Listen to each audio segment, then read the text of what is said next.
Ya, teman-teman semua, pada pembahasan kali ini saya akan membahas perihal agama,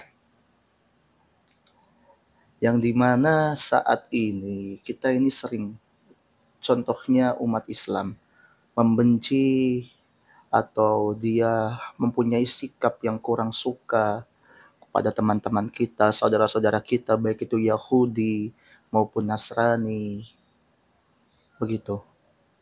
Entah mungkin yang dijadikan alasan kebencian mereka adalah adanya tuduhan bahwa orang Nasrani mengajarkan peperangan, orang Yahudi membunuh, memberantas orang-orang Islam Palestina. Subhanallah. Apalagi adanya seorang tokoh atau para ulama, baik di media nasional maupun di media sosial, yang senantiasa itu membawakan ayat yang cenderung mengajak kepada perpecahan. Contohnya, dalam Quran surah Al-Baqarah ayat 120. Walan tardo angkal yahuda walan nasara hatta tattabi'a millatahum. Ayat ini yang paling sering dibawakan oleh mereka. Insya Allah. Kalau dibaca secara terjemahan, memang dalam ayat ini dijelaskan bahwa walan tardo angkal, mereka tidaklah akan ridho kepadamu. Munya ini khos kepada Nabi Muhammad. Sehingga lafaznya adalah lafaz khos. Siapa itu? Yahuda walan Nasor, orang Yahudi dan juga orang Nasrani. Sampai kapan? Hatta tattabi'a millatahum. Sampai kamu mengikuti ajaran mereka.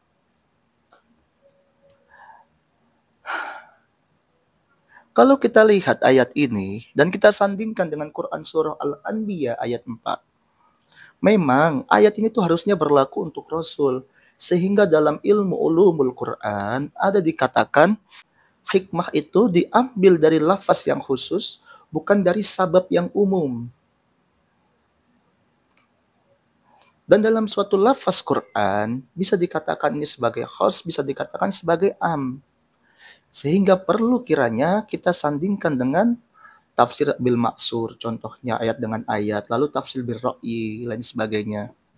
Lihat pada Quran surah Al-Anbiya ayat 4, yang dimana di situ menjelaskan bahwa Allah mengetahui apa yang engkau sembunyikan, apa yang engkau pendam, apa yang engkau hasadkan, apa yang engkau dengkikan. Nah, pemberitahuan ini yang disampaikan kepada Nabi Muhammad Shallallahu Alaihi Wasallam sebagai Rasulnya, kan begitu. Ya.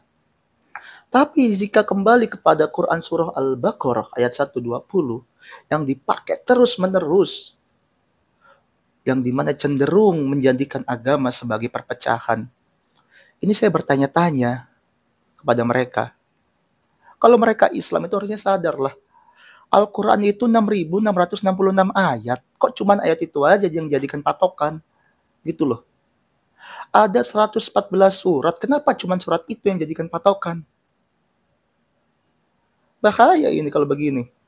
Sehingga ketika ada yang dikatakan seorang murtad dan lain sebagainya, terserahlah di kalangan masyarakat itu, yaitu Bang Saifuddin Ibrahim menyatakan bahwa kalau ini dibaca bisa menjadikan terorisme lain sebagainya. Bagi saya, pernyataan beliau ya mungkin betul. Ketika kita membacanya dengan penuh kebencian, penuh kedengkian kepada umat agama lain, bahaya ini. Padahal teman-teman, kalau kita buka di ayat sebelumnya, pada Quran surah Al-Baqarah juga, ayat 62, ini adalah ayat perdamaian, ayat persatuan yang Allah tunjukkan untuk kita semua sebagai umat beragama. Apa bunyinya? Bismillahirrahmanirrahim. Innal ladzina amanu wal ladzina hadu wan nasara was sabiina man amana billah wal yaumil akhir wa amila shalihah falahum ajruhum inda rabbihim wala khaufun alaihim wala hum yahzanun. Subhanallah. Innal ladzina amanu, wahai orang-orang yang beriman, wal ladzina hadu, dan juga orang-orang Yahudi, wan Nasara, dan juga orang-orang Nasrani, wasabiina, dan juga orang-orang Sabiin. Man amana billah, barang siapa di antara kalian yang sungguh benar beriman kepada Allah, wal yaumil akhir, dan juga kepada hari akhir, wa amila solihah, kemudian imannya itu dibuktikan dengan amal soleh, perbuatan yang baik, falahum, maka baginya, ajruhum, suatu balasan, suatu nikmat atau suatu ganjaran, inda rabbihim, di sisi Tuhannya. Wala khaufun alaihim, maka orang-orang yang demikian itu tidak pernah merasakan takut pada dirinya. Wala hum yahzanun, dan juga mereka jauh daripada rasa duka cita, kesedihan, dan sebagainya. Dan saya menemukan suatu tafsir, yaitu tafsirnya Hamka, dalam tafsir Al-Azhar. Tafsirnya Buya Hamka inilah yang merubah saya 180 derajat. Saya yang dahulunya konservatif, menyatakan saya Islam, di luar Islam salah, lain sebagainya. Tetapi ketika saya membaca tafsirnya Al-Azhar ini, karangan Buya Hamka, disitulah saya mendapatkan hidayah dari Allah. Dalam tafsirnya Buya Hamka ini, yang pertama, Buya Hamka menyatakan bahwa seluruh agama, baik itu Islam, baik itu Yahudi, baik itu Nasrani, dan juga Sabiin, dia akan mendapatkan ganjaran di sisi Allah. Jika apa? Jika dia beriman kepadanya dan juga dia beriman kepada hari akhir. Tapi ingat, imannya itu dibuktikan dengan amal soleh, kebajikan. Ketika imannya sudah dipupuk, sudah dibuktikan dengan kebajikan, maka ingat balasan Tuhan, yaitu ganjaran. Sehingga mereka tidak pernah merasakan duka cita, tidak pernah ketakutan, lain sebagainya. Ini pandangan Hamka. Tapi Hamka juga menegaskan kembali dalam tafsirnya. Jangan hanya sebatas pengakuan di mulut, engkau Islam, engkau Yahudi, engkau Nasrani, engkau Sabiin, tapi imanmu kepada Tuhanmu tidak engkau pupuk, tidak engkau tanamkan, tidak engkau tuai. Dan engkau tidak menunjukkan bukti keimananmu itu dalam perbuatan amal soleh. Maka jangan harapkan itu. Dapatkan balasan dari Tuhan, sekalipun kau Islam. Loh, kenapa saya berani bilang begitu? Karena dalam tafsirnya Al-Azhar ini, Buya Hamka menolak, menasihkan atau menghapuskan Quran surah Al-Baqarah ayat 62 dengan Quran surah Ali Imran ayat 85 yang bunyinya inad dina indallahil Islam. Buya Hamka menolak itu. Kata Buya Hamka, kalau ayat ini dihapus, diganti atau tidak berlaku dengan adanya surah Ali Imran ayat 85, maka yang ada nanti timbul fanatik agama, menyatakan dirinya lah Islam, dirinya lah yang masuk surga. Padahal Islamnya tidak dikerjakan, imannya tidak dipupuk, lain sebagainya. Sehingga bukti Islamnya tidak ada. Sungguh luar biasa. Tapi dari konklusi penafsiran Hamka yang saya pahami adalah begini teman-teman semua. Apapun agamamu, apapun nasabmu, apapun lembagamu, baik engkau Islam, Yahudi, Nasrani, Sabiin yang melekat dalam dirimu, jika engkau kembali beriman kepadanya, ya, lalu engkau beriman juga kepada hari akhir, dan engkau buktikan dengan amal soleh, maka surgalah bagimu. Itu intinya dari Hamka. Ya. Loh, kenapa sampai begitu? Karena bagi Hamka itu tidak ada paksaan dalam agama. La ikraha fiddin. Itu loh. Keakuran agama bukan dicapai dengan paksaan, bukan. Tapi dicapai dengan keakuran batin. Gitu loh. Karena tegaknya agama bukan dengan paksaan. Makanya saya sangat tidak setuju jika dia menyatakan bahwa memang Nabi Muhammad ini orang yang sopan, akhlaknya mulia. Tapi ada suatu saat ketika Nabi Muhammad tegas, yaitu perang. Ya, kalau dia menyatakan begitu berarti Islam agama perang. Ya, sehingga nggak heran kita ketika kita melihat banyak saudara-saudara kita juga membenci Islam karena Islam dianggap pernah memerangi mereka dan sebagainya. Kan begitu. Sehingga kembali kepada tadi Quran surah Al-Baqarah 120. Ini aneh bagi saya. Ada seorang tokoh, seorang ulama menyampaikan dalil ini 120 yang dikatakan orang Yahudi dan Nasrani tidak akan meridhoi engkau sampai engkau ikut ajaran mereka.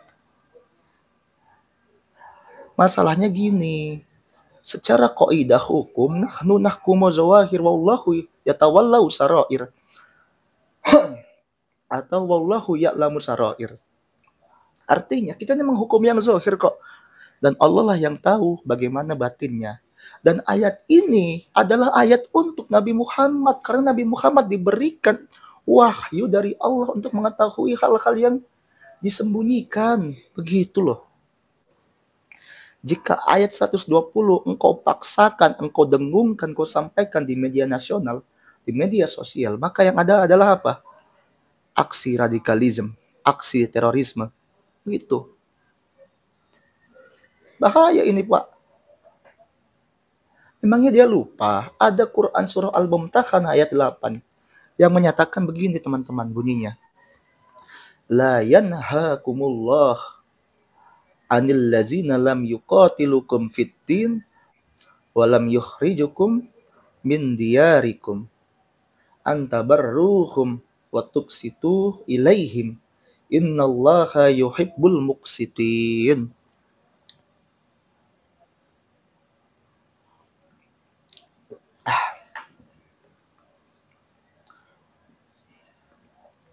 Di sini Allah katakan, kalau kau yang masih mempercayai bahwa Al-Quran adalah kalamullah, maka ini adalah perintah Allah. Jika engkau tinggalkan, engkau menantang kalamullah. Hati-hati kalian. La yanhakumullah. Allah tidaklah melarang kepada kalian. Anil lazina lam yuqatilukum fid din walam yukhrijukum min diyarikum. Kepada orang-orang yang tidak membunuh kalian dalam beragama atau perang agama dan sebagainya, dan mereka yang tidak mengusir kamu dari tempat tinggalmu. Allah tidak melarang. Untuk apa? Antabarruhum birron, untuk berbuat baik kepada mereka. Maka Allah anjurkan dalam ayat ini untuk kita berbuat baik kepada saudara-saudara kita. Walaupun dia tidak Islam dan sebagainya, terserah. Tapi kita ini perintah Allah. Ini perintah Allah yang kata kalian Al-Quran itu kalamullah. Oleh karena itu kalian wajib mengikuti perintah Allah. Waktu ke situ ilaihim, dan berbuatlah kistun. Kistun ini lebih dari adil. Karena adil itu hanya untuk menghukumi. Oleh karena itu kalau kata Hamka ini, ibarat kata, jika engkau mengirim ke saudara yang muslim itu makanan, maka kirimkan juga ke saudara yang non-muslim itu makanan. Nggak boleh kita pilih kasih. Bahkan ditegaskan oleh Allah, innallaha yuhibbul muqsitin. Sesungguhnya Allah suka orang-orang yang berbuat kistun. Kan begitu. Tapi ayat ini jarang sekali dibawakan oleh mereka. Sehingga adanya tendensius dalam beragama. Gitu loh. Ya. Tendensius sekali dalam agama. Buat apa? Menyatakan di media bahwa orang Yahudi Nasrani tidak akan ridho kepadamu sampai engkau mengikuti ajaran mereka. Memangnya engkau Nabi Muhammad yang tahu hati orang lain? Memangnya engkau Allah yang tahu hati mereka? Kau itu manusia, jangan berlagak Tuhan. Gitu loh. Baru jadi khalifah aja di muka bumi belagu. Kemudian dalam agama, marilah kita cari titik pertemuan, titik persatuan yang sebagaimana Allah ajarkan. Yang kalau kata kalian Al-Quran itu kalamullah ya, kan gitu. Berarti kalau kalian mengingkari Al-Quran, berarti kalian mengingkari kalamullah. Jahat sekali kalian ini. Padahal jelas, Allah mengajarkan kepada kita, orang-orang yang beriman kepada Allah, kepada Tuhannya, dan dia juga beriman kepada hari akhir, dan juga apa? Imannya dibuktikan dengan perbuatan soleh. Itu saja yang menjadi titik temu di antara kita. Jangan yang lain-lain. Jangan menyatakan, oh ini ibadahnya nggak kayak orang Islam dan sebagainya. Bung, ibadah itu tergantung kepada zamannya. Lihat pada sababun nuzul Quran surah Al-Baqarah ayat 62 ini. Yaitu ketika Salman Al-Farisi menyampaikan kepada Rasulullah, dia menyatakan, ya Rasul, aku sudah begini, begini, begini, masuk agama ini, beribadahnya begini. Apa kata Rasul? Ajaran ibadah agama itu sesuai zamannya. Begitu. Oke? Sehingga nggak boleh juga kita persalahkan ajaran mereka. Buat apa? Apalagi sampai menghinakan simbol-simbol agama mereka itu buat apa, saudaraku? Katanya engkau Islam, rahmatan lil alamin Islamnya itu. Mana? Buktikan dong. Dan ingat, ada satu pesan yang tegas dari Allah. Ya ayyuhallazina amanu. Wahai orang-orang yang beriman. Lima taquluna ma la taf'alun. Mengapa kamu hanya berbicara tapi tidak kamu lakukan? Ya, kamu mengatakan, oh Islam itu agama rahmat lil alamin, tapi tidak kamu buktikan bukti rahmatnya itu. Mana buktinya? Jika kalian masih membenci saudara kalian, buat apa? Dan persamaan yang tadi itu yang saya sebutkan, yaitu menyembah, beriman kepada Tuhan, lalu beriman kepada hari akhir, dan juga beramal soleh, itulah yang menjadi indikator bagi saya. Menyebutkan teman-teman di luar agama Islam sebagai saudara seiman saya. Gitu. Sekalipun dia belum mendapatkan hidayah, kalau bagi kita memeluk Islam, ya nggak masalah. Yang penting dia tetap beriman kepada Tuhannya, mengajarkan, mengamalkan ajarannya, lalu beriman kepada hari akhir, lalu dibuktikan dengan amal perbuatannya, itu saudara seiman kita. Gak usah mempersempit itu, Bung.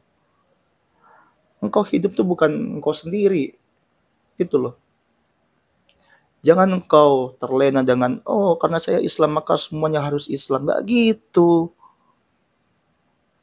Islam tidak pernah mengajarkan seluruh umat menjadi satu agama.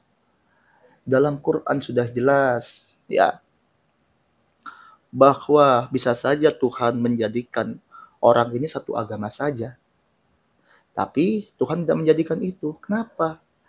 Agar kita sebagai manusia mampu memupuk rasa kemanusiaan kita kepada orang lain. Buktikan dong.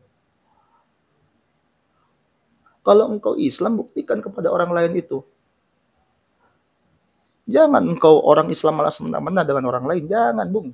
Bahaya kalau begitu.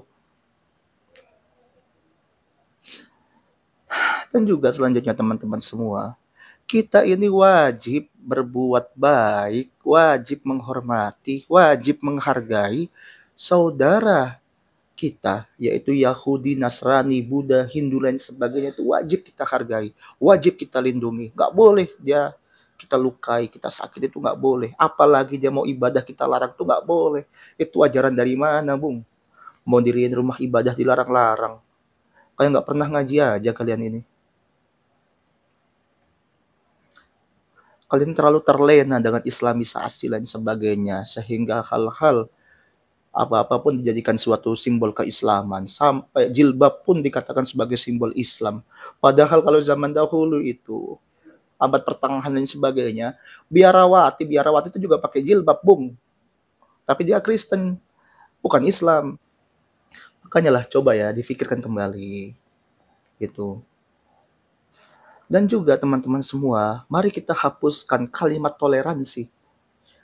Karena toleransi adalah menyembunyikan kebencian kita kepada mereka. Yang harus kita tanamkan adalah hidup bersama, hidup berdampingan. Gitu. Ya. Karena itu ajaran Rasul, itu ajaran Allah. Kalau engkau yang mengaku beriman, mengaku Islam, itu ajaran Tuhan. Maka itu yang harus kau jalankan, Bung. Allah mengajarkan engkau untuk hidup berdampingan dengan mereka. Allah mengajarkan engkau untuk hidup kasih kepada mereka. Bahkan Rasul Nabi Muhammad menyatakan dalam hadisnya, barang siapa yang menyakiti kafir zimmi, maka dia sama dengan menyakiti diriku. Maka orang-orang itu yang merusak, mengganggu orang agama lain beribadah, dia telah menyakiti Rasulnya kalau dia itu orang Islam. Hati-hati kalian. Dan tolong, tendensius masa lalu, baik itu perang salib, perang di Yerusalem dan sebagainya, tolong dihilangkan, Bung. Mau sampai kapan kita terbelenggu dalam sejarah? Ya, jadi jangan sampai kita menyatakan, oh Yahudi ini agama perang, Kristen agama perang. Jangan begitu, tuh nggak baik, Bung. Kalau mau begitu, Islam juga agama perang, kalau saya boleh jujur ya. Islam itu juga perang kok. Artinya apa? Kalau yang dikatakan demikian, ini memberikan stigma buruk terhadap agama. Padahal agama tidak pernah mengajarkan peperangan. Maka pisahkanlah agama yang mengajarkan atau orang yang beragama itu yang menjalankan. Jika orang yang beragama itu, maka salahkan orangnya. Gitu. Bukan malah menyalahkan agamanya. Sampai kita membenci Yahudi dan sebagainya. Sampai di acara Syekh Panji Gumilang, yaitu perayaan satu surat tahun lalu dikatakan sebagai antek-antek Yahudi. Kan Masya Allah kalian ini. Sebenci itu ya kalian ya kepada orang-orang agama lainnya. Tolonglah. Jangan begitu, Bung. Engkau hidup tuh nggak sendiri. Engkau hidup juga dengan teknologi juga dari orang-orang agama lain kok. Bukan dari agamamu.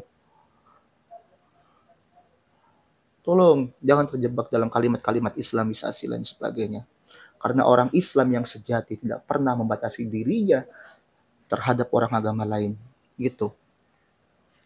Dan juga berkenaan dengan tadi, ajaran yang telah diajarkan oleh Syekh Panji Gumilang inilah yang selaras dengan ajaran yang dianjurkan oleh Nabi Muhammad SAW untuk saling hidup berdampingan, untuk saling hidup bersama dengan umat agama lain. Sehingga jika di luar sana dia menyatakan Syekh Panji Gumilang antek Yahudi dan sebagainya, tolong itu orang diperiksa. Jangan-jangan dalam dirinya ada benih-benih terorisme, ada benih-benih radikalisme dan sebagainya. Hati-hati itu orang-orang seperti itu. Menjadikan agama sebagai bahan peperangan dan lain sebagainya. Menyatakan agama ini sesat dan sebagainya. Jangan. Karena Allah sudah berfirman, janganlah engkau mencaci maki sesembahan mereka. Jika sesembahan mereka nggak boleh caci maki, apalagi agama mereka. Gitu loh. Oke? Sehingga di sini saya kembalikan bahwa yang diajarkan Syekh Panji Gumilang adalah sudah benar, mengajarkan toleransi, hidup bersama kepada orang agama lain. Gitu. Sehingga tidak perlu kita menyalahkan Syekh Panji, tidak perlu kita mengatakan Syekh Panji antek Yahudi dan sebagainya. Ya, memangnya kalian sudah berjuang apa untuk perdamaian kita? Gitu loh. Ingat, Bung, ini negara kita tercinta. At-tinu lillah wal watanu fawqal jam'i. Agama itu urusan kita dengan Allah, tapi keutuhan negara adalah keutuhan, adalah pikulan kita bersama. Itu kewajiban kita. Bukan justru menjadikan agama sebagai alat goreng menggoreng, alat saling memusuhi, jangan. Ya, itu aja dari saya. Ini agak cukup panjang membahas persoalan agama ini. Yang saya bahas adalah referensi dari karangan Hamka. Teman-teman bisa lihat kalau secara utuh dalam karya skripsi saya. Karena saya membahas pemikiran Hamka, yang dimana pemikiran Hamka sejatinya mau tidak mau bisa kita katakan selaras dengan pemikiran Syekh Panji Gumilang. Oke, sekian dari saya. Wallah muwafiq ila aqwamit thoriq. Fastabiqul khairat. Wassalamualaikum warahmatullahi wabarakatuh.